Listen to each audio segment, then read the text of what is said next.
This is the royal story. Welcome to my channel. Queen Elizabeth II is 95 years old, and in June this year she will take part in the important celebration of the 70th anniversary of her succession, which marks the first monarch in British history to celebrate the Platinum Jubilee. But unfortunately, the old man is currently battling an illness. Buckingham Palace announced last week that the Queen had tested positive and admitted that the elderly man was currently suffering from flu symptoms.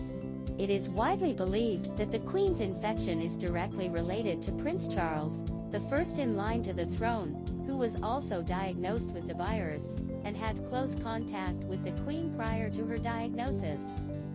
However, British host Sunny Hostin claimed on her show that it was not Prince Charles, but his wife Camilla, Duchess of Cornwall, who infected the Queen.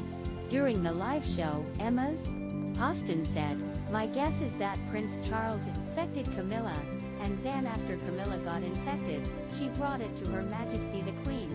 Knowing that such unconfirmed information spread directly to the public through the media would likely lead to the host, or even the entire network, being held legally responsible, forced co-host Whoopi Goldberg to rush to round up and pick up the story, saying, "Maybe she just took the virus on the air like the rest of the infected people."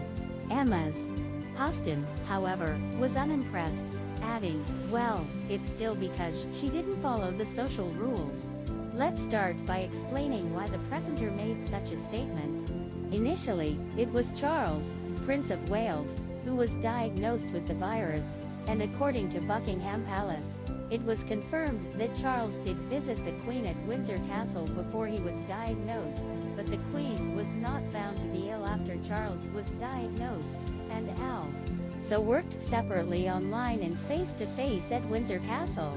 When Prince Charles was diagnosed, his wife Camilla did not test positive, so the Duchess carried out her royal duties as usual, and 3 days later, Camilla was also found to be infected, and after her Queen Elizabeth II also announced the diagnosis, although the royal family did not release the relevant information. But some British people believe that Camilla carried the virus after her husband was diagnosed and went out and met with the Queen, and that's what hurt the Queen.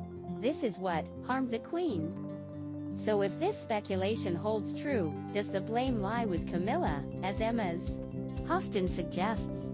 The answer is no, and that is because Camilla did not violate the current British restrictions, which clearly state in the existing regulations that people who have been fully vaccinated do not need to be quarantined if they do not test positive, including close contacts, and Camilla and Charles were vaccinated first in the past, which is why royal officials allowed her to perform her royal duties as usual.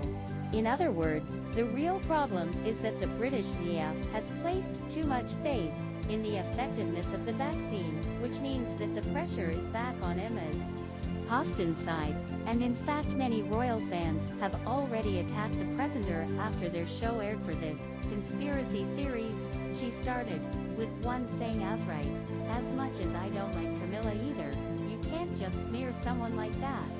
The British royal family has not yet been held accountable for Hostin's comments, but it remains to be seen what the royal family will do if Camilla's popularity suffers as a result of her comments at a later stage.